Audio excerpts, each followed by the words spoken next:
দক্ষিণ বঙ্গোপসাগরে মৌসুমী বায়ু সক্রিয় থাকায় দেশের প্রায় সব জায়গাতে মাঝারি থেকে ভারী বৃষ্টিপাত হচ্ছে।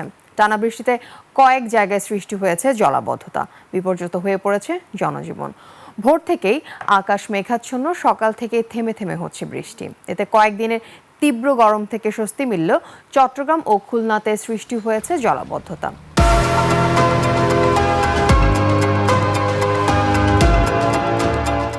দুর্ভোগে পড়েছে নগরবাসী। এদিকে দক্ষিণ বঙ্গোপসাগরে মৌসুমী বায়ুপ্রবাহ সক্রিয় থাকায় ভারী বৃষ্টিপাতের পূর্বাভাস দিয়েছে আবহাওয়া অধিদপ্তর। আগামী 48 ঘন্টার মধ্যে দেশের রংপুর, রাজশাহী ছাড়া বাকি বিভাগের বেশিরভাগ জায়গায় ভারী থেকে অতি ভারী বর্ষণ হতে পারে। লঘুচাপের কারণে দেশের দক্ষিণ উপকূলীয় ও সমুদ্র অঞ্চলকে 3 নম্বর সতর্ক সংকেত দেখিয়ে যেতে বলেছে আবহাওয়া অফিস।